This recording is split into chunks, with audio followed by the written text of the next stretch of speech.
samahan niyo ako dito sa tiyangihan.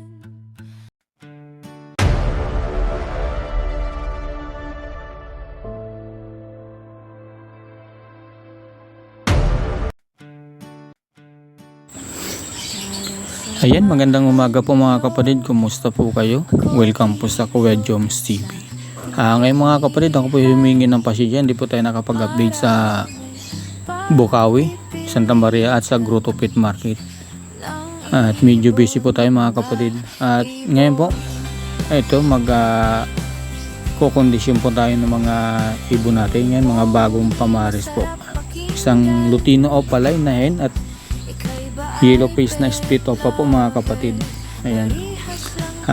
Bali kinokondisyon natin to para para ma-breed na po natin mga kapatid. Dati ang kapares po niya nung yellow face mga kapatid yung danpalo po na hen.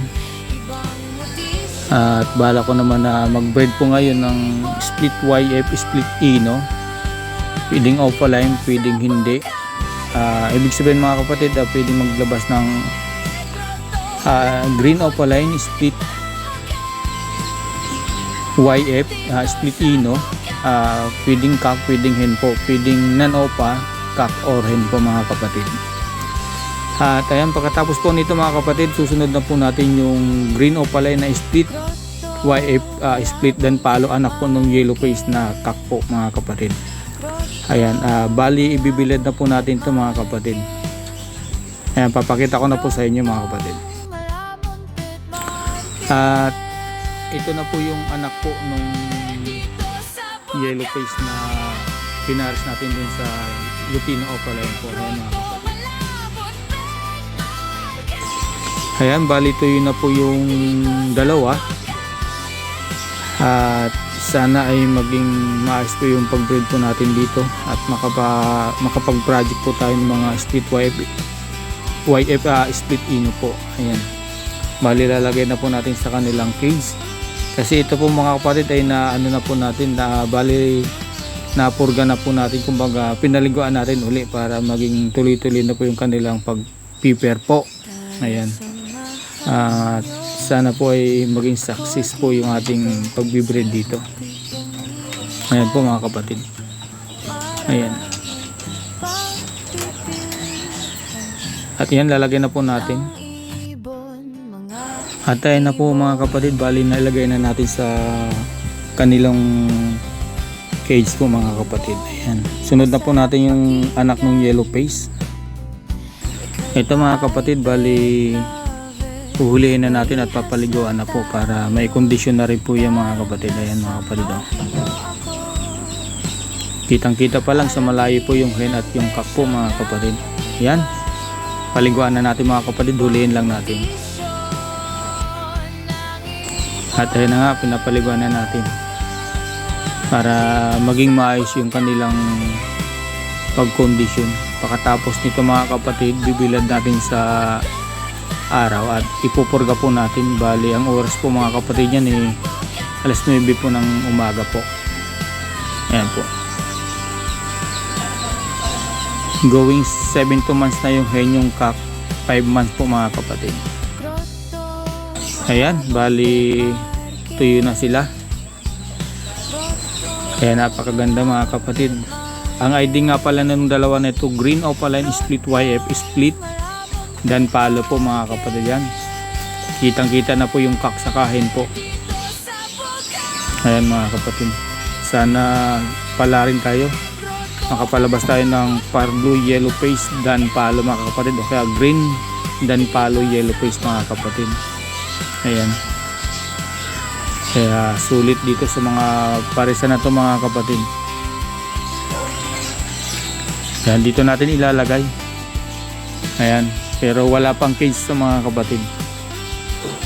Bibili pa tayo. At ayan, pagkatapos nito mga kapatid, pupurgahin natin. Ayan. Ayan, ayan mga kapatid, nasa kulungan na sila.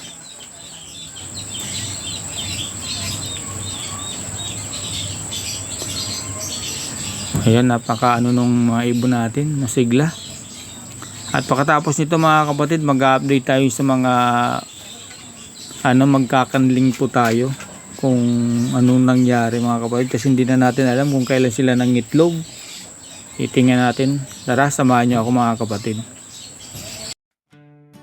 Unahin natin dito sa back to back red eye po. Ayan, isang par blue Opa PF. Ayan, bali nakikita ko tatlo lang ang fertile dito, yung isa hindi po mga kapatid. Ayan, dalawa,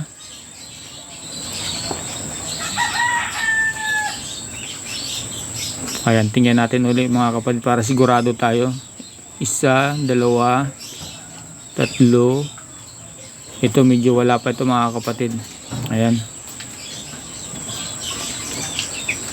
pero sana abangan natin, sana makalsot nga sa tag-araw na to, sobra kasing init po. At ayan yung mga parisan natin. Ayan, ayan, napakaganda po ng parisan po. Saka to, sana lumusot po yung ating paitlog ngayon dahil sobrang init po talaga ng panahon. Ayan, ayan, napakaganda po nito mga kapatid, yung mga ID po nila. At sunod natin mga kapatid yung back to back faded.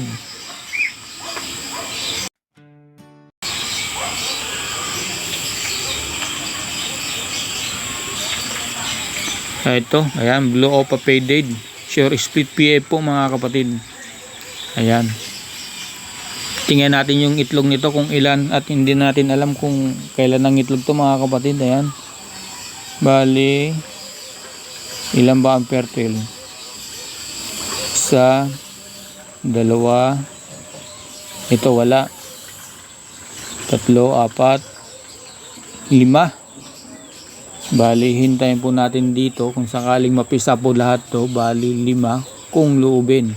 Tapos ayan po yung mga parents ng mga itlog po mga kapatid. Katapos nito mga kapatid, magpupurga na tayo dun sa dalawa.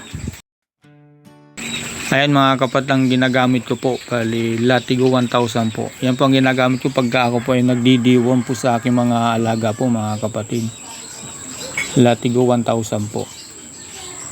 Ayan, yan, lalagyan na po natin, bali kunti lang po mga kapatid, nakikita nyo naman.